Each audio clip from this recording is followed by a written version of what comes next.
ఇలా చేయడం వల్ల వాపు తగ్గి ఉపశమనం లభిస్తుంది. రోజుకు 2 సార్లు ఈ నూనెను పెట్టుకోవచ్చని, ఇలా చేస్తే తొందరగా పాదాల వాపు తగ్గుతుందని చెప్తున్నారు. మార్కెట్‌లో లాగా చిక్కటి పెరుగును కేవలం 15 నిమిషాల్లోనే తయారు చేసుకోవచ్చు. ఈ ఆసక్తికరమైన ట్రిక్ మీకోసమే. దాదాపు అందరూ పెరుగు తినడానికి ఇష్టపడతారు.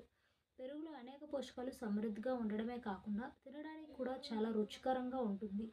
అంటే ఆరోగ్యంతో పాటు ఇది అభిరుచిని కూడా పూర్తిగా చూసుకుంటుంది. పెరుగుని ఇంట్లో శుభ్రంగా తయారు చేసుకోవచ్చు. అయినప్పటికీ చాలామంది మార్కెట్‌లో కొనుక్కునే పెరుగునే తినడానికి ఇష్టపడతారు. దీనికి కారణం మార్కెట్‌లో లభించే పెరుగు మందంగా మరియు ముద్దగా ఉండటం మరియు ఇంట్లో తయారు చేసుకోవడం కష్టం.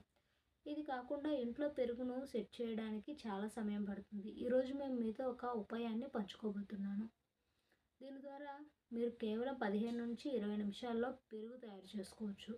మరియు ఈ పెరుగు మార్కెట్‌లో ఉన్నదానిలాగే మందంగా, ముద్దగా తయారవుతుంది. కాబట్టి ఈ అద్భుతమైన వంటగది చిట్కాను మీకు తెలియజేస్తున్నా. 15 నిమిషాల్లో పెరుగు గట్టిపడటానికి ఆసక్తికరమైన ఉపాయం ఏమిటంటే, పాలు మార్కెట్‌లో ఉన్నట్లే త్వరగా మరియు సరిగ్గా గట్టిపడటానికి ముందుగా పాలను గ్యాస్‌పై ఉంచి వేడి చేయండి. పెరుగు ఏర్పడిన తర్వాత నీరు మిగిలిపోకుండా పాలు మరిగే వరకు ఉడికించాలి. ఇప్పుడు పాలు గోరువెచ్చగా అయ్యే వరకు ఉంచండి. పాలు గోరువెచ్చగా అయ్యాక అందులో ఒక చెంచా పెరుగు వేసి బాగా కలపాలి. ఇక్కడ ఇక్కడ వరకు మొత్తం ప్రక్రియ మీరు సాధారణంగా పెరుగు పెట్టడానికి చేసే విధంగానే ఉంటుంది. ఇంకొక విషయం గుర్తుంచుకోండి.